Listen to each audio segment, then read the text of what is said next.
ఉండవచ్చు. కానీ వారిరువురు ఏకమై పొలం అమ్మారు, కొంత డబ్బులు తీసుకొని దాచిపెట్టారు. భర్త గారిని పంపిస్తూ ఉంది అమ్మగారు, ఏమండి మీరు ముందు వెళ్ళి సేవకులకి డబ్బులు ఇవ్వండి, నేను వెనక ముందుకు వస్తాను అన్నది.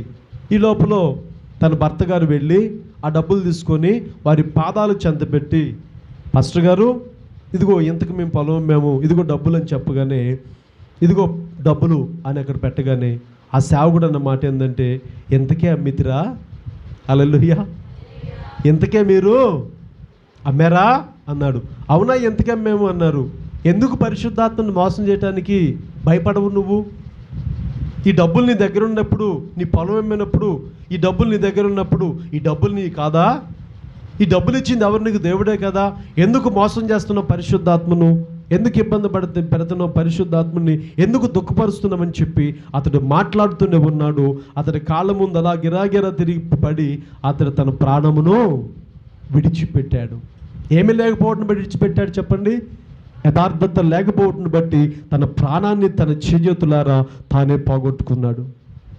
అక్కడ ఉన్న యవనస్తులతో రే నేను తీసుకెళ్ళి పూర్తి చేసి రమ్మన్నారు. భార్యకి కూడా చెప్పలేదు. అతను తీసుకెళ్ళి పూర్తి చేసి వస్తున్నటువంటి వారి పాదాలు అల్లంత దూరం ఇంకా గవిలోని గౌని వెలుపలే ఉన్నాయి. ఈ లోపలి సంగతి తెలియకనే భార్య గారు వచ్చి చేతులు కట్టుకొని నిలబడింది ముసుగేసుకొని భక్తురాల్లాగా. స్తోత్రం చెప్పండి, గట్టిగా గట్టిగా చెప్పాలి. ముసుగులు కొంతమంది బ్రహ్మాండంగా వేస్తారు భక్తులు. చక్కగా వచ్చి భక్తురాలు నిలబడిందేమో. నిలబడగానే ఆమెను కూడా అడిగాడు, అమ్మ పొలం ఎంతగా మితిరా? నా ఏలిని వాడ నీకు అబద్ధం చెబుతాము బాబు, అసలే మీరు సేవకులు పవర్ఫుల్ సేవకులు అండి. అసలు మీరు పాట పాడితే, మీరు చూస్తే, మీరు నవ్వితే, మీరు ఆ వాక్యం చెబితే, మీరు వర్షిప్ చేస్తే ఇక ఆయన పొగుడుతాం. ఆయన పరిశుద్ధాత్మ లేని సేవకుడు అనుకున్నావా? స్తోత్రం చెప్పండి గట్టిగా. మీరు ఎందుకు ఎలా అబద్ధం ఆడుతూ ఉన్నారు? నీ భర్తను పూడ్చిపెట్టినటువంటి సమాధి చేసిన పాదాలు ఇంకా అక్కడే ఉన్నాయి కాదు, నువ్వు కూడా అబద్ధం ఆడుతున్నావా అనగానే ఆమె కూడా గిరగిరమని పడుకోవాలి కాళ్ళ ముందు అక్కడే చనిపోయింది. ఎందుకు ఈ మాటలు నేను చెప్తున్నానంటే, దేవుని సన్నిధిలో యథార్థంగా ఉండటము శుభస్కరము. స్తోత్రం కలుగును గాక. యథార్థవంతులను ఆయన దీవించే దేవుడై ఉన్నాడు. యథార్థవంతుల యొక్క ప్రతిఫలము ఎన్నటికి విడిచిపెట్టి వారిని వెళ్ళిపోదు. వారి నీతిని బట్టి, వారి యథార్థతను బట్టి దేవుడు వారిని దీవించే దేవుడై ఉన్నాడు. యథార్థంగా ఉండి వారికి ఆయన ఏమేం చేస్తానికి మంచి మాటలు కొన్ని మీకు ముందు నేను తెలియచేస్తాను. ఇది జరిగిన తర్వాత వారి పాదాలు ఆ యవనస్తులు రాకముందు ఏం కూడా పడి చనిపోయింది. ఎందుకు ఈ మాట చెప్తున్నానంటే, యథార్థతను కోల్పోయింది కనుకే యథార్థతతో పాటు తన ప్రాణాన్ని కూడా. ఇక ఈ లెక్కలో మీకు డౌట్ రావచ్చు, పాస్టర్ గారు ఈ రకంగా కానీ అయితే మేము మాకు ఊహ తెలిసిన దగ్గర నుంచి ఎన్ని అబద్ధాలు ఆడి ఉంటాము పాస్టర్ గారు, ఎన్ని దొంగతనాలు చేసి ఉంటాం పాస్టర్ గారు, ఎన్ని మాయ మాటలు చెప్పుంటాం పాస్టర్ గారు, ఎన్ని దుర్మార్గమైన పనులు చేసి ఉంటాం పాస్టర్ గారు అని చెప్పి మీరు తలగిక్కోవచ్చు. మీరు తలగిక్కున్నా పర్వాలేదు, నిత్యలు అనుకున్నా పర్లేదు, కానీ మీరందరూ మారి ఒకానొక రోజున నా ప్రభువు కుడి చెంత మీరు ఆ సింహాసనాన్ని అధిష్ఠించుదురుగాక. ఎలా ఉంటే అధిష్ఠిస్తాం మనం చెప్పండి? ఎలా ఉంటే దాన్ని మేము కూర్చుంటాము? ఎలా ఉంటే ఆయన ముఖాన్ని దర్శిస్తాం మనము? యథార్థముగా ఉండాలి. ఇంకొక సంగతి చెప్తాం మీకు టూకీగా. అదేంటంటే, దేవాతి దేవుడు ఆయన్ని స్తుతించడం కోసమై కొన్ని దూతలను ఆయన కొరకు దేవాతి దేవుడు ఏర్పాటు చేసుకుంటే, ఆ దూతలన్నీ కూడా ప్రభువుని మహిమపరుస్తూ ఉన్నాయి, ప్రభువుని కనపరుస్తూ ఉన్నాయి. వాటి పని ఏంటంటే, యెహోవా పరిశుద్ధుడు, యెహోవా పరిశుద్ధుడు చెప్పండి, యెహోవా పరిశుద్ధుడు అని ఆగక ప్రతి గానాలు చేస్తూ ప్రభువుని స్తుతిస్తున్నటువంటి దూతలు అవన్నీ కూడా. కొద్ది రోజులు బాగానే వాళ్ళు స్తుతించారు ప్రభువుని. ఆ లీడర్ గారికి మరి ఏమైందో తెలియదు, కానీ లీడర్ గారు ఇప్పుడు కొద్దిగా ఆలోచనలో పడ్డాడు. రేయ్ మీరు అందరూ రాండి ఒకసారి, అన్నీ వచ్చేసే దగ్గరికి కూర్చోండి, నిలబడండి అన్నాడు. నిలబడిపోయారు. నిలబడిన వెంటనే రే మాస్టర్ ప్లాన్ చెబుతున్నాడు ఈ లీడర్ గారు. రే మనం కానీ స్తుతించకపోతే ఈ దేవాతి దేవునికి ఎంత ఘనత వస్తుందా? స్తోత్రం చెప్పండి. హల్లెలూయా. మనం కానీ ఈయన ఘనపరచకపోతే ఈయన ఇంతలా స్తుతిస్తాడా? ఇంతలా ఆయన సింహాసనం కదిలిద్దా? ఇంత మహిమేనికి వచ్చిద్దని చెప్పి ఒక మాస్టర్ ప్లాన్, ఒక టీంగా ఏర్పడి ఆ దూతలన్నింటిని పిలిచి చక్కగా నిలబెట్టి మాట్లాడుతున్నప్పుడు, నిజమే కదా మనం స్తుతించబట్టే కదా ప్రభువు మహిమ వస్తుందని వారందరూ ఆలోచనలో పడ్డారు. యెహెజ్కేలు గ్రంథం, యెహెజ్కేలు ప్రవచన గ్రంథం 28వ అధ్యాయము 15వ వచనం ఒక మాట ఉంటుంది. నీవు నియమింపబడిన దినము మొదలుకొని, సాతాను గురించి ఒక సాక్ష్యం ఇక్కడ, ఒక స్టేట్మెంట్ మనకు కనబడతా ఉంది. ఒక స్టేట్మెంట్ ఇస్తా ఉన్నారు. నీవు నియమించబడిన దినము మొదలుకొని పాపము లేని వరకు, అనగా పాపము నీ యందు కనబడు వరకు నీ ప్రవర్తన విషయంలో ఎవరి గురించి మాట చెప్పబడుతుంది? సాతాను గారు కూడా ఎక్కడి నుంచి వచ్చాడు అంటే, ఆకాశం నుంచి, దేవుని సింహాసనం దగ్గర నుంచి పడదోయబడినటువంటి లూసిఫర్ అయి ఉన్నాడు. వాడు పరిస్థితి ఎలాగుందంటే, నీవు దేవుడని యెహోవా నిన్ను నియమించిన దినము మొదలుకొని యథార్థముగా ఉన్నావు, అప్పచెప్పిన పని యథార్థంగా చేశావు. ఏం పని తను చేసిందంటే, యెహోవా పరిశుద్ధుడు, యెహోవా పరిశుద్ధుడు, యెహోవా పరిశుద్ధుడు, యెహోవా పరిశుద్ధుడు, యెహోవా పరిశుద్ధుడు అని చేసే పని వారిది. పాపం ఎప్పుడైతే తనలో కనబడే వరకు యథార్థవంతుడుగా ఉన్నాడు, పాపము తనలో కనబడినప్పుడు యథార్థతను కోల్పోయాడు. స్తోత్రం కలుగును గాక. వాడు ఆలోచన వచ్చింది, నేను స్తుతించబట్టే కదా. సంఘాల్లో కూడా అక్కడక్కడ కొన్ని మాటలు కనబడతా ఉంటాయి. నేను పాట పాడబట్టే కదా, నేను వాక్యం చదవబట్టే కదా, నేను 5,000 కానుక ఇవ్వబట్టే కదా, నేను వచ్చి సాపలు మందిరానికి వేయబట్టే కదా అనే మనసు నీళ్ళు వచ్చిందంటే, ఖచ్చితంగా నీ పక్కన దుష్టుడు ఉండి వాడి మాటలు నీకు తెలియజేస్తున్నాడు, నువ్వు గుర్తించాలి. గట్టిగా స్తోత్రం చెప్పాలి మంచోళ్ళందరూ గట్టిగా. హల్లెలూయా. బైబిల్ ఏం చెప్తుందంటే, మనమన్నది కనిపించకూడదు, మనలో ప్రభు మహింపరచబడాలి. నువ్వు కూర్చున్నా, నిలబడినా, పడుకున్నా, నడుస్తున్నా, పరిగెడుతున్నా, నువ్వు ఏం చేసినా సమస్తమును కూడా దేవునికి మహిమకరంగా మాత్రం జరిగించాలి. ప్రభు మన పట్ల ఉద్దేశం నెరవేర్చబెట్టబడి ఉన్నాడు. ఆ ఉద్దేశాన్ని తెలియక మనం ఏం చేస్తామంటే, నేను పాట పాడబట్టి కదా, నేను వెళ్ళి మాట్లాడబట్టి కదా వాళ్ళు ఆగిందని చెప్పి, ఇవన్నీ నేను అనేది నీలో కనబడిందంటే, సాతాను నీ ప్రక్కనే ఉండి నిన్ను వాడు రెచ్చగొడుతున్నాడనే విషయాన్ని నువ్వు మర్చిపోవద్దు. స్తోత్రం చెప్పండి గట్టిగా. సాతాను నీ ప్రక్కనే ఉండి వాడిని కదిలిస్తున్నాడనే విషయాన్ని నువ్వు గ్రహించాలి. ఎప్పుడైతే నువ్వు మాట్లాడిపోతే అక్కడ ఏమీ లేదు కదని చెప్పి నీ పక్కన నీకు ఆలోచన వచ్చిందనుకో, నీ ప్రక్కనే సాతాను నిలబడి ఉందని నువ్వు గుర్తించాలి. హల్లెలూయా, హల్లెలూయా. నియమించిన దినం మొదలుకొని పాపము నీ యందు కనబడు వరకు నువ్వు యథార్థవంతుడుగా ఉన్నావు. హల్లెలూయా. నియమించిన దినం మొదలుకొని చక్కగా వాడి పనులు చేసుకుంటా ఉన్నాడు. ఆలోచన వచ్చి ఈ ఒప్పర్ మీటింగ్ అక్కడక్కడ పెడతా ఉంటారు, మీటింగ్స్ అన్నీ కూడా. స్తోత్రం చెప్పండి గట్టిగా. అన్న వాక్యం ఇలా చెప్పాడు, ఇలా ఉందంటావా అంటారు. వెంటనే మీటింగ్ అర్థమైపోతుంది. పక్కన అక్కడ ఒక్కళ్ళే చీడ పురుగు ఉండేది సంఘానికి. ఆ చీడ పురుగులు ఏం చేస్తాయి అంటే, నలుగురిని పిలుస్తూ ఉంటాడు. సాతాను కూడా అలానే వచ్చాడు కదా ప్రభువు దగ్గరికి. అక్కడ వాస్తవమైతే సాతాను రావాల్సిన అవసరం లేదు. అక్కడ సాతాను పని ఏంటంటే, భూమి మీద అటు ఇటు తిరిగి వాళ్ళ కొంపని వీళ్ళ కొంపని చెడగొట్టి వాళ్ళకి వీళ్ళకి తగాదలు పెట్టుకుని సాతాను గాడిది. అక్కడ దేవుని పిల్లలందరూ కూడా, దూతలందరూ కూడా ప్రత్యక్షమగు సమయం ఒకటి, తటస్థించమని సమయం ఒకటి వచ్చింది. అక్కడికి వచ్చిన తర్వాత అందరూ తెల్లగొడ్లు వేసుకొని ఉన్నారు, వారిలో నల్లగొడ్లు వేసుకొని ఒకడు అడుగు రాని వచ్చాడు. ఏంట్రా నువ్వు వచ్చావంటే, ఏముందండి ఇక్కడ ఏదో జరుగుతుంది కదా, నేను కూడా అప్పుడు చేసేయలేను కదండి, ఇక్కడ ఒకసారి చూసి వద్దామని వచ్చాను నన్ను నోటుకుంటూ. మరి సరే బాగానే ఉంది, వచ్చేసి నీకేం పని వెళ్ళరా బాబు అంటే, ఇంకేం పోతా వచ్చా, నేను కూడా వింటానండి, ఏం చెబుతాను అంది. ఆమేన్, హల్లెలూయా. ఇది ఎందుకు ఈ విధానం ఇలా జరుగుతూ ఉందంటే, వాడిలో పాపం లేనప్పుడు బాగానే ఉన్నాడు, పాపం వచ్చి ఎప్పుడైతే ఇబ్బంది పరచబడ్డాడో వారి పరిస్థితి ఎలా ఉందంటే, దేవుడు వారి యథార్థతను కోల్పోయాడు. అన్ని మోసపు మాటలు వాడు నేర్చుకున్నాడు, అన్ని అబద్ధాలతో కూడిన మాటలు. అబద్ధమునకు జనకుడు, అబద్ధములాడువై ఉన్నాడు సాతానుడు. ఈ సాతాను తంత్రాలను మనం ఏం చేయాలంటే ఎరగాలి. వెంటనే అహం కొద్దిగా వచ్చిందంటే, నేను నాది అని అహం వచ్చిందంటే, వెంటనే నీ ప్రక్కన వాడు ఉండి నీ చెవులో నీకు ఆలోచన చెప్తున్న విషయాన్ని నువ్వు గుర్తించాలి. దేవునికి మహిమ కలుగును గాక. దానిని బట్టి మనం ప్రభువుని మహిమపరిచి, ఇట్టి స్థితి నాకు సరైంది కాదు, నా దేవుడు నన్ను జ్ఞాపకం చేసుకుని ఈ యథార్థమైన మార్గంలో ఆయన నడిచే కృప నాకు ఇచ్చాడనేటువంటి భాగ్యాన్ని నువ్వు గుర్తుపట్టవలసిన వ్యక్తిగా ఎంతైనా అవసరం ఉంది. నీకు స్తోత్రం కలుగును గాక. హల్లెలూయా.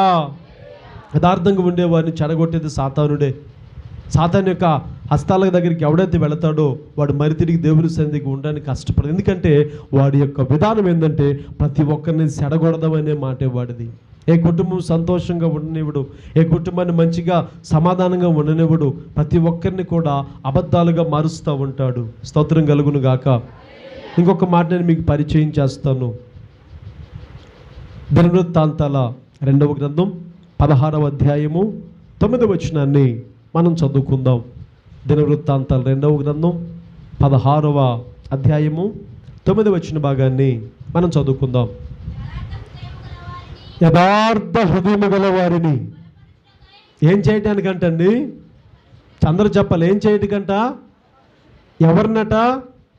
యథార్థ హృదయము గల వారిని బలపరుచుటకై యెహోవా కనుదృష్టి. ఎంత మంచి మాట, ఎంత చక్కని మాట చూడండి. అది లోకమందంతటా ఏంటది? యెహోవా యొక్క కనుదృష్టి. ఎవరిని చూస్తూ ఉంది? మోసగాళ్ళని రాయబడిందా? దొంగ మాటలు చెప్పాలని రాయబడిందా?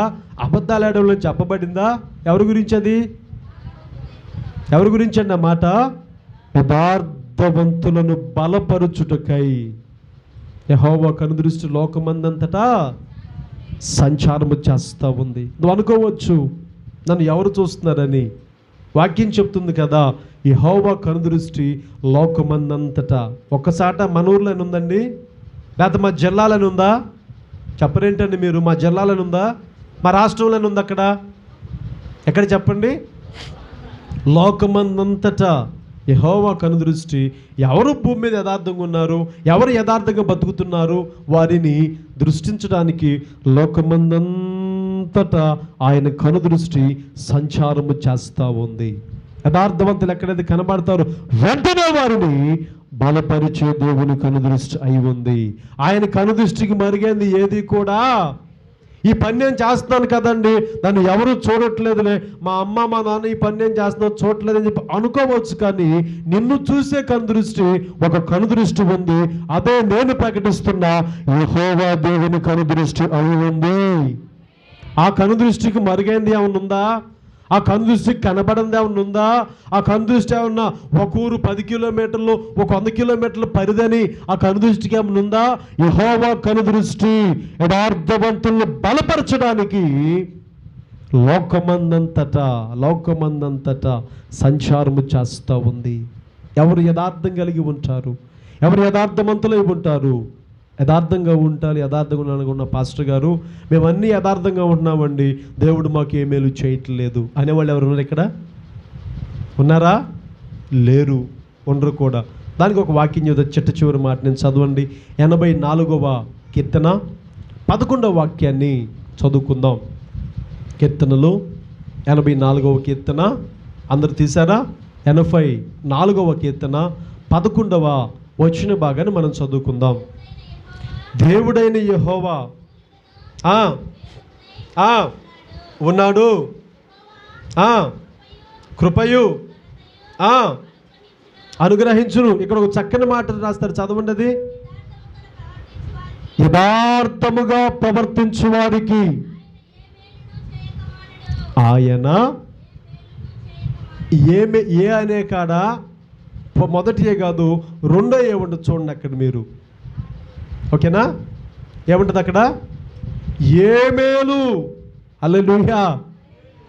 ఆయన యందు యథార్థంగా ఎవరైతే ప్రవర్తిస్తారో, యెహోవా యందు యథార్థముగా ప్రవర్తించు వారికి దేవాతి దేవుడు ఏ మేలు చేయక మానడు.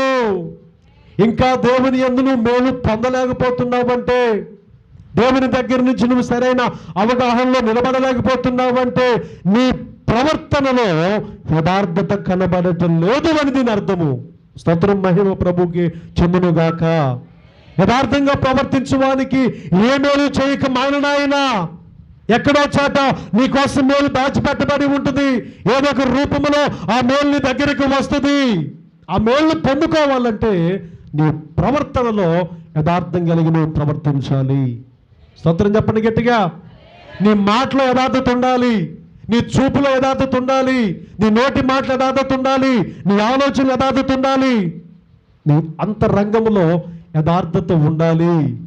పైకి ఒకటి మాట్లాడి లోపలికి ఒకటి చేసి నోటితో మాట్లాడి నొసులతో ఎక్కిరించే విధానం నీ దగ్గర ఉన్నప్పుడు నీ దేవుడు నీకు మేలు చేయడు. ఆయన సన్నిధికి వచ్చిన నీవు ఆయన సన్నిధిలో యథార్థంగా ఉండేవారికి ఆయన ఏ మేలు చేయక మానడు. ఆ మాట హృదయాన్ని అత్తుకుంది అంతే. అది ఒకసారి చాలామంది అంటూ ఉంటారు, పాస్టర్ గారు మేము 20 సంవత్సరాలు అవుతుందండి బాప్తిజం తీసుకొని, 30 సంవత్సరాలు అవుతుందండి బాప్తిజం తీసుకొని, అన్ని సంవత్సరాలు అవుతుందని మేము ఇచ్చేసి అది చేసి అంటూ ఉంటారు. దేవాది దేవుని సన్నిధిలో సీనియారిటీ ముఖ్యం కాదు. నేను మరలా చెప్తున్నాను, గతంలో చెప్పాను, ఇప్పుడు చెప్తున్నాను. దేవుని సన్నిధికి వచ్చే విషయంలో నేను అన్ని సంవత్సరాల నుంచి భక్తి చేస్తున్నానని సీనియారిటీ ముఖ్యం కాదు. దేవునికి సిన్సియారిటీ ముఖ్యం. అంటే యథార్థత దేవునికి ముఖ్యం. దేవుని సన్నిధిలో ఎవరైతే యథార్థత కలిగి ఉంటారో, ఎవరైతే యథార్థమైన మనసు కలిగి ఉంటారో, ఎవరైతే యథార్థంగా జీవిస్తారో, ఎవరైతే యథార్థంగా నడుస్తారో, యథార్థంగా వారు పడుకుంటారో, యథార్థమైన ప్రవర్తన వారి కలిగి జీవిస్తారో వారికి దేవుడు ఏ మేలు చేయక మానుడు. మేలు జరగట్లేదండి మాకు దేవుడి దగ్గర నుంచి. ఎలా జరుగుతుంది నీకు మేలు? నోరు తెరిస్తే అబద్ధమే కదా నీ జీవితం. నోరు తెరిస్తే ఒట్టి మాటలే కదా నువ్వు చెప్పేది. నోరు తెరిస్తే దొంగ మాటలే కదా నువ్వు చెప్పేది. నోరు తెరిస్తే విషపూరితమైన మాటలే కదా. నీకు ఎలా దేవుడు మేలు చేస్తాడు? నీ ప్రవర్తన యథార్థంగా ఉంటే ఏ మేలు ఆయన చెయ్యక మానడు. ఆయన చేసే మేలు ఎలా ఉంటాయండి? ఆయన చేసే కార్యాలు ఎలా మనం గ్రహించగలమండి అంటే అవి నీ కంటికి కనబడవు. చప్పట్లు కొట్టండి గట్టిగా. అవి నీ చెవికి వినబడవు గట్టిగా. నీ హృదయానికి అవి గోచరములు కావు. నువ్వు యథార్థంగా ప్రవర్తించడం నేర్చుకో. ఇక మీదటైనా కానీ యథార్థంగా ఉండటము క్రైస్తవుడికి ఎంతైనా అవసరము. పేరు క్రైస్తవులని చెప్పుకోవటం కాదు, యథార్థత లేని క్రైస్తవులుగా ఉండి జీవితంలో దేవుని నామాన్ని అవమానపరుస్తూ దేవుని నామాన్ని దుఃఖపరిచే వ్యక్తిగా నీవు ఒకవేళ ఉంటే ఈ మధ్యాహ్నం సరిచేసుకోగలిగితే నా దేవుడు అంటున్నాడు, నువ్వు యథార్థంగా ఉండటం ప్రారంభించు, నీకు నేను కాకుల చేత ఆహారాన్ని పంపిస్తాను. గట్టిగా నీకు దేవుని మాటల చేత నేను తృప్తిపరుస్తాను, నీకు మేలు నేను చేస్తాను. ఆయనే మేలు చేస్తానంటే దాన్ని ఎవరైనా ఆపగలరా? ఆ పొందే మేలు మనం ఎందుకు ఆగిపోతుందంటే చిన్నదానికి దొంగ మాటలు, అబద్ధం. నోరు తెరిస్తే అబద్ధం. ఏమండి? అబద్ధికులు ఎక్కడికి వెళ్ళరు? పరలోక రాజ్యానికి. దొంగలు ఎక్కడికి వెళ్ళరు? పరలోక రాజ్యానికి. అబద్ధవాడి వాళ్ళ ముఖం చూడండి, వెంటనే మనం యథాదిష్టిగా ఎదురుగు వారితో పడి మాట్లాడినప్పుడు వారి ముఖం తలకాయ వంచుకోవాల్సిందే, వారి ముఖం నల్లగైపోవాల్సిందే. ఎందుకంటే మాట తీరి మాత్రం అబద్ధంగా ఉంటుంది. పైకి మాత్రం పాస్టర్ గారు ప్రీస్తులాడు, పాస్టర్ వందనాలు, వంగి దానాలు పెడతారు. వీళ్ళు డేంజర్ సంఘంలో. స్తోత్రం చెప్పండి గట్టిగా. ముసుగులు కూడా బాగా ముందుకేస్తారు, వాళ్ళు ఇంకా డేంజరు. గట్టిగా జాగ్రత్తగా మన ప్రవర్తనలో మనం ఉన్నప్పుడు దేవుడు మనం దీవిస్తాడు. నేను లోపల ఆలోచిస్తున్నా కదా, పాస్టర్ గారికి అని ఎట్ట తెలుసు అంట, ఒళ్ళంతా మంట ఎట్ట తెలిసింది పాస్టర్ గారికి? పాస్టర్ గారిలో ఒక ఆయన ఉన్నాడు, ఆయనకి మొత్తం తెలుసు. లోకంలో ఉన్నవానికంటే నీలో నాలో ఉన్నవాడు పరిశుద్ధాత్మను గొప్పతనం. అది పాస్టర్ గారి దగ్గర ఏం లేదు, ఇక్కడ వట్టి మట్టే ఇదంతా కూడా. స్తోత్రం గట్టిగా. ప్రభుకే చెల్లును గాక. ఆమేన్. యథార్థంగా ప్రవర్తిస్తే అసలు ఏ మేలు నీకు దేవుడు చేయకుండా ఆపడు. దేవుడే మేలు చేస్తే దాన్ని ఎవడాపగలడండి? యథార్థంగా ఉంటూ మనం చేతగా కానీ యథార్థత విషయంలో చాలా జాగ్రత్తగా ఉండాలి. చాలా యథార్థంగా ఉంటే దేవుడు నీ యొక్క సీనియారిటీని చూడకని నిన్న మనం వచ్చిన నీ యథార్థత సిన్సియారిటీని చూస్తాడు. దేవునికి మహిమ కలుగును గాక. 2 వ్యక్తులు ప్రార్థన చేయడానికి వెళ్ళారట. ఎంతమంది?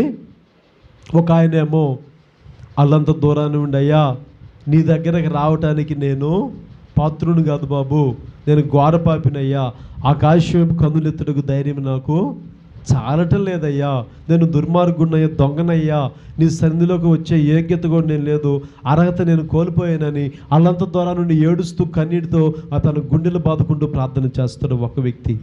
ఇంకొక వ్యక్తి చర్చిలోకి వచ్చి నిలువు మోకాళ్ళు వేసి, అయ్యా నేను ఆ దూరం నుంచి ఒకటి ప్రార్థన చేస్తున్నాను కదా, వాడి వలే దొంగ వలే కాక, స్టార్టింగే సెటైర్ వేసేసాడు. ఇంక వాడు ఏమండి, ఈడు సిన్సియారిటీ చెప్పుకుంటున్నాడు, తను చేసే పని చెప్పుకుంటున్నాడు. నేను సోపులోను, జీలకర్రలోను, ఇంకా పుదీనాలోను, దీనిలో నేను దశమ భాగం ఇస్తానయ్యా, వారానికి కుదిరితే 2 సార్లు, ఇంకా కొద్దిగా భక్తి బెదిగితే గ్లాస్ పాలు తాగి 4 ఇడ్లీ తిని ఉపాసం ఉంటానయ్యా. ఏమండి, నేను అన్నీ అదిగో వాళ్ళలాగా మాత్రం కాదు ప్రభా, నేను ప్రత్యేకించబడినోడిని అని ఎవరు చెప్తున్నారు? ప్రభు చెప్తే బాగుండిద్దలా. ఈ వ్యక్తి చెప్పుకు తను తాను హెచ్చరించుకుంటా ఉన్నాడు, నేనే యథార్థవంతుని అన్నట్లుగా. పాపం ఆ దూరం కూడా దొంగోడు ప్రార్థన చేస్తున్నాడు, అయ్యా ఆకాశం తట్టు కన్నులెత్తడు ధైర్యం నాకు లేదు బాబు, నేను పాపినయ్యా, దుర్మార్గుడు అని చెప్పి తను ఒప్పుకోలుతున్న బట్టి దేవుడు చెప్పాడు కదా. వీరిద్దరిలో ఆ వ్యక్తి నీతిమంతుడిగా తీర్చిదిద్దబడ్డాడు. గట్టి కొడతారా చప్పట్లు? హల్లెలూయా. ఈ వ్యక్తి ఏమో వారం ప్రార్థనకు వచ్చే వ్యక్తి. మీకు అర్థం అవ్వాలి, ఈ వ్యక్తి వారము ప్రార్థనకు వచ్చే వ్యక్తి. ఆ వ్యక్తి అసలు ఏ రోజు దేవుని సన్నిధిని చూడని వ్యక్తి. మరి సీనియారిటీ గొప్పదా, సిన్సియారిటీ గొప్పది? ఇక్కడ యథార్థతను దేవుడు చూస్తూ ఉన్నాడు. ఏముని ఎందుకలా దేవుడు ఆశీర్వదించి వదిలిచిపెట్టలేదంటే, తాను కోల్పోయిన మొదటి జీవితం కంటే యోబు తన స్నేహితుల నిమిత్తము మరలా ప్రార్థన చేయగా 42:10 యోబు గ్రంథంలో ఉంటుంది. యోబు కోల్పోయిన దానికంటే 2 ఆశీర్వాదం యోబు పొందాడు. కారణం ఏంటంటే దేవుడు యోబుని శోధించలేదు, యోబు దేవుడి గురించి మారు మాట మాట్లాడలేదు, దేవుడిని ఏ రోజు కూడా నిందించలేదు. ప్రభువా నీ సన్నిధిలో ప్రార్థన చేస్తూ ఉన్నాను కదా, నీ సన్నిధిలో నేను అన్ని సమర్పిస్తూ ఉన్నాను కదా, నా బిడ్డల నిమిత్తం నీకు ఎన్నోసార్లు నేను బలులు అర్పించాను కదా, ఎన్నో ప్రార్థనలు చేశాను కదా, ఎన్నో దాన ధర్మాలు చేశాను కదా, ఎన్నో కార్యాలు చేశాను కానీ యోబు చెప్పలేదు. యోబు తన యథార్థతను విడిచిపెట్టలేదు, ప్రభువును దూషించి చావలేదు. కుక్కలు వచ్చినాయి, అన్నీ కూడా సీమి రక్తాన్ని కూడా నాకుతా ఉన్నాయి. తాను కూడా చేతులు పెట్టి గీక్కోలేక చెల్లపెంగు తీసుకున్నాడు. ఆ పొయ్యి దగ్గరికి వెళ్ళి ఆ పొయ్యిలో బోడె తెచ్చుకొని ఆ మంటకి నొప్పికి తట్టుకోలేక బోడె తన శరీరానికి అంతా కూడా కరిపించుకుంటా ఉన్నాడు. చెల్లపెంగు తీసుకొని తను గోక్కుంటా ఉన్నాడు. ఆ దురచేత బాధపడతా ఉన్నాడు. దుర్వాసన కొడతా ఉంది, సీము రక్తం కారుతా ఉంది, కుక్కలు వచ్చే దేహం నాకుతా ఉన్నాయి. అయినా కానీ ఏ రోజు కూడా ఏమో అట్టి స్థితిలో ఉండి కూడా నా విమోచకుడు సజీవుడు. ఆమేన్. తన నీతిని విడిచిపెట్టలేదండి ఆయన, తన యథార్థతను విడిచిపెట్టలేదు ఆయన. నన్ను ఎందుకు చేసావు ప్రభు అని అంటావు, ప్రభు ఎన్న నిందిస్తామన్నాడు ఒక్కొక్కళ్ళు. నన్ను చేయకపోతే బాగుండేది కదా, ఆ సంగతి నువ్వు చెప్పలేదని ఆయనకి స్తోత్రం చెప్పరా మంచి వాళ్ళందరికీ గట్టిగా. వాడికంటే నాకు ఎందుకు ఎక్కువ లేదు ప్రభువా, ఆ సంగతి ఆయనకి తెలియక ఊరికి వ్యర్థమైన మాటలు అంటూ ఉంటారు. నీకు ఒకరా విత్తే నువ్వు భూమి మీద నేను పడతా, నీకు పక్కలో కాళ్ళు భూమి మీద నిలబడతా, నీకు ఇంక మరింత ఇస్తే నువ్వు ఆగుతావు, అసలు నిలబడతావా? ఎవడైనా నీ కళ్ళు కింద కళ్ళు కనపడతాయా? కళ్ళు కథ నెత్తిగుద్ది నీకు. స్తోత్రం చెప్పరా మంచి వాళ్ళందరూ. ఆ స్థితి నీకు ఇస్తే నిలబడలేకపోతున్నావే నువ్వు. నీకు దేవుడు కానీ మరింత ఇచ్చాడు అనుకోండి, నువ్వు ఆగుతావా? ఎవడైనా పక్కన నీ కళ్ళు కనపడతాడా? ఆడంతంట ఏమి లేకపోతేనే ఎవరికంటే ఎక్కువ తింటున్నారంట అన్నాడు ఒక మొన్న ఒకడు. ఏమండి, ఇంక అటువంటి వాళ్ళకి మనం ఏం చెప్పగలుగుతాం? వాక్యాన్ని మనం చెప్పే కాళ్ళు మారి. స్తోత్రం చెప్పండి గట్టిగా. యోబు తాతగారు తను మొత్తం కోల్పోయాడు, కానీ తను యథార్థత విడిచిపెట్టలేదు, తన నీతిని విడిచిపెట్టలేదు, ప్రభువుని దూషించలేదు, ప్రభువుని దూషించలేదు. మరలా తన స్నేహితుల కోసం యోబు ప్రార్థన చేయగా 2 ఆశీర్వాదాన్ని యోబు పొందాడు. దేవునికి మహిమ కలుగును గాక. ఎందుకు ఈ మాట నేను మీతో చెప్తున్నానంటే, యథార్థంగా ప్రవర్తించే వారికి ఆయన ఏ మేలు చేయక మానడు. రాసి పెట్టుకోండి మీ డైరీలో, లేక మీ బైబిల్లో హెడ్లైన్స్ చేద్దాం రాయండి. మనం యథార్థంగా ప్రవర్తిస్తే దేవుడు ఏ మేలు చేయక మానడు. ప్రతిరోజు ఆ వాగ్దానం మీద మీ చేయబెట్టి ప్రార్థన చేయండి. ప్రభువా ఇదిగో నేను కానుకిచ్చే విషయంలో యథార్థంగా ఉంటున్నాను, నేను దశంభాగం ఇచ్చే విషయంలో యథార్థంగా ఉంటున్నాను, నాకు మీ దగ్గర నుంచి మేలు రావాలి. మనుషుల మేలు కోసం నేను చూడలేదు ప్రభువా, మనుషుని ముఖం చూసి ఇక్కడ రాలేదు ప్రభువా, నీ ముఖము చూసి వచ్చాను, నీ మేలు నేను పొందుతాను, నీవు మాత్రమే నాకు మేలు చేయండి, నా ప్రవర్తనను బట్టి, నా యథార్థతను బట్టి నన్ను మీరు దీవించండి. హల్లెలూయా. ఆ తీర్మానం నువ్వు చేయగలిగితే నిశ్చయముగా నీ దేవుడు నీకు మేలు చేసే దేవుడై ఉంటాడు. నిశ్చయముగా ఆయన నీ పట్ల తన కనుదృష్టి నిలుపుతాడు. నీ ప్రవర్తన ఎలా ఉండాలంటే యథార్థముగా ఉంటే యథార్థవంతులకి ఆయన ఏ మేలు చేయక మానడు. యథార్థవంతులకు చీకట్లో కూడా వెలుగు పుట్టిద్ది. స్తోత్రం చెప్పండి. యథార్థంగా ఉండే వాళ్ళకి అడవిలో కూడా ఆహారం వచ్చిద్ది. స్తోత్రం చెప్పండి. యథార్థంగా ఉండే వాళ్ళకి త్రోవలో వెళుతున్నప్పుడు సహాయం కలిగిద్ది. స్తోత్రం చెప్పండి. యథార్థంగా మాట్లాడే వాళ్ళకి ఎక్కడికి వెళ్ళినా వాళ్ళకి మంచి లైఫే ఉంటుంది. దేవునికి మహిమ కలుగును గాక. ఎందుకంటే ఆయన యథార్థవంతుడు. ఆయన పేరు పెట్టబడిన ఆయన పిల్లలమైన మనం ఎలా ఉండాలి? దొంగ మాటలు చెప్పాలా? అబద్ధాలు ఆడొచ్చా? బూతులు తిట్టొచ్చా? ఇక బూతులు తిట్టేవాళ్ళు జాగ్రత్తగా ఉండాలి. స్తోత్రం కలుగును గాక. ఎందుకంటే మీరు ఇక్కడ చెప్పిన మాట దేవాది దేవుడు విన్నాడు కాబట్టి జాగ్రత్త. ఒకవేళ నేను మర్చిపోవచ్చు మీ పాస్టర్ గారిని, 10 నెలలు నా పిల్లలని, నేను మిమ్మల్ని మన్నించవచ్చు, కానీ మనందరిని మన్నించేవాడు ఒక ఆయన ఉన్నాడు. నువ్వు యథార్థంగా ప్రవర్తిస్తే ఏ మేలు నీకు కొదువు అవ్వదంతే. ఈ పూటకి ఎలా జరిగిద్దని నువ్వు అనుకుంటున్నావా? ఆ పూట ఎలా నిన్ను పోషించాలో నీకోసం ముందే ప్రణాళిక సిద్ధపరిచి ఉంచాడు నా దేవుడు. హల్లెలూయా. మీరు నమ్మరేమో, ఆ సంగతి మనకు తెలియదు, కానీ ఆ రోజు నువ్వు ఎలా గడపాలో నీ ప్రవర్తనను బట్టి దేవుడు నీ లెక్క రాస్తూ ఉన్నాడు. హల్లెలూయా. దశంభాగం ఇచ్చే విషయంలో జాగ్రత్తగా నువ్వు ప్రభు సన్నిధిలో ఉండాలి. పాటలు పాడే విషయంలో ప్రవర్తన జాగ్రత్తగా ఉండాలి. ఆయన సన్నిధికి వచ్చిన ప్రవర్తన అంతా ప్రతిదీ కూడా సక్రమంగా నిన్ను నీవు పరిశుద్ధుడైన దేవుని ఎదుట ఉన్నావు. ఆ భయాన్ని నువ్వు కలిగి ఉన్నప్పుడు ఆయన సన్నిధిలో నువ్వు యథార్థంగా ప్రవర్తించగలవు. ఆయన ఏం చేస్తాడంటే నీకు ఏ మేలు చేయక మానడు. జనం సంగతి నీకు అనవసరం. నీవు ప్రభువుకు ముఖ్యమో, ప్రభువు నీకు ముఖ్యం. వారలా వీరెలా, వాళ్ళు ఇవ్వట్లా వీళ్ళు చేయట్లా, ఆ చేయనోళ్ళ సంగతి తీసేయనివ్వండి. వాళ్ళు లెక్కలో చేర్చబడిన మనుషులు, కానీ దేవుని లెక్కలో వాళ్ళు ఉండేవాళ్ళు కాదు. హల్లెలూయా. దేవుని లెక్కలో పడిన ప్రజలు కొంతమంది ఉంటారు. వాళ్ళు ఎవరయ్యంటే ఏర్పరచబడిన వారు. పిలవబడిన వాళ్ళు అనేక మంది ఉంటారు. పిలవబడిన గుంపులో ఉండటానికి ఇష్టపడద్దు. నువ్వు ఏ గుంపులో ఉంటావంటే యెహోవా కనుదృష్టి యథార్థవంతులను బలపరచుటకు లోకమందంతటా సంచారము చేస్తూ ఉంది. ఆయన కనుదృష్టిలో నువ్వు ఉండు. ఆయన కనుదృష్టిలోగా నువ్వు పడ్డావంటే నీకు ఏ మేలు ఆయన దగ్గర నుంచి ఇక ఆగిపోదు. ఆకాశం నుంచి నీకోసం ఆయన మన్నాను కురిపించగలడు. స్తోత్రం చెప్పండి. ఆకాశం నుంచి నీకు దేవుడు పూరేళ్ళు కురిపించగలడు. స్తోత్రం చెప్పండి. నీకోసం ఆయన బండ నుంచి నీటిని చేల్చగలడు. నీటిని నీకు తృప్తిగా త్రాగనివ్వగలడు. ఏ మేలు నీకు కొదువై ఉండదు. అందరూ క్షణం మోకరించండి. చిన్న ప్రార్థన చేసుకుందాం ప్రభు సన్నిధిలో. ప్రతి ఒక్కరూ మోకరించండి. ప్రభు సన్నిధిలో ప్రార్థన చేసుకొని ఆయన నామాన్ని జ్ఞాపకం, ఆయన నామాన్ని మహిమపరుస్తారు.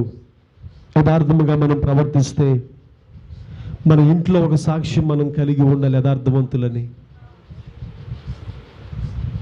మన ఇంట్లో యథార్థవంతులని సాక్ష్యం మనం కలిగి ఉండాలి ప్రభు సన్నిధిలో. మన కుటుంబీకులు మన కోసం ఒక సాక్ష్యం చెప్పాలి. ఈ నా కుమారుడు, ఈ నా కుమార్తె యథార్థవంతులుగా ఉన్నారని. తల్లిదండ్రులైతే పిల్లల గురించి చెప్పాలి, పిల్లలైతే తల్లిదండ్రులైన భార్య భర్తల గురించి సాక్ష్యం చెప్పాలి. నువ్వు వస్తున్న సంఘంలో నీకోసం ఒక పేరు ఉండాలి.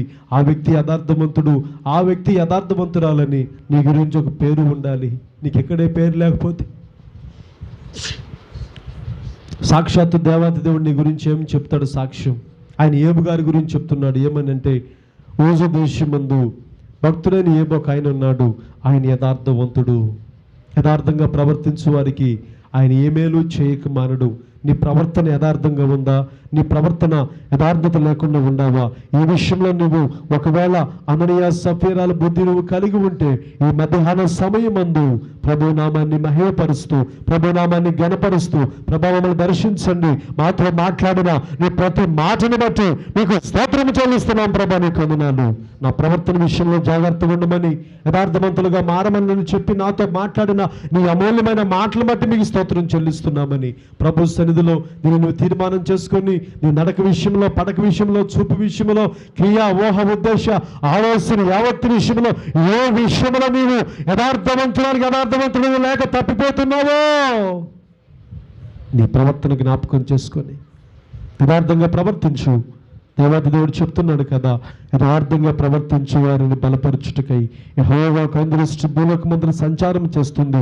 నువ్వు బలహీనాలు ఎందుకు అవుతున్నావంటే, ఆత్మీయతలను బలహీనత ఎందుకు పొందుతున్నావంటే యథార్థమైన హృదయం నీ దగ్గర లేదు కనుక. సాతాను గురించి కూడా ప్రభు చెప్తున్నట్టు మాట ఏంటంటే, పాపము నీ యందు కనబడు వరకు నువ్వు యథార్థవంతుడిగానే ఉన్నావు. ఎప్పుడైతే నువ్వు హెచ్చించుకొని నీ మనసులో గర్వించావో చెడిపోయావు నువ్వు అని. ప్రభు సన్నిధిలో గర్వం మనకు తగదు. ప్రార్థనకి వెళ్ళే వారికి గర్వం పనికిరాదు. నేననే మాట నీకు పనికిరాదు. నా దంటు లోకాన్ని ఏముంది ప్రభా, అది నువ్వు ఇచ్చిందే కదా, ఇది మనకు తగేటువంటి ప్రతిఫలం. ప్రభుతో చిన్న ప్రార్థన చేసుకుందాం. నీ యెహోవా యందు నీ యొక్క ప్రవర్తన సరిగా ఉంటే, ఆయన యందు భయభక్తులు ఉండి, ఆయన యందు యథార్థంగా ఉన్న వారికి, యథార్థంగా ప్రవర్తించువానికి, యెహోవా యందు యథార్థంగా ప్రవర్తించువానికి ఏ మేలు కొదువై ఉండదు. నీకు మేలు కలగట్లేదు అంటే నీ సన్నిధిలో, దేవుని సన్నిధిలో నువ్వు యథార్థవంతులుగా లేవందని అర్థము. ప్రభు సన్నిధిలో ఆయన పాదాలు పట్టుకొని, ప్రభావాన్ని జ్ఞాపకం చేసుకొని నన్ను దర్శించండి, యథార్థంగా ఉండటానికి ఇష్టపడుచున్నాము నాయన. నీ నామాన్ని మహింపరచటకు వేగనము సిద్ధపడుతూ ఉంటున్నాం. దయచేసి జ్ఞాపకం చేసుకుని మా జీవితాలలో మీరు కార్యాలు జరిగించండి.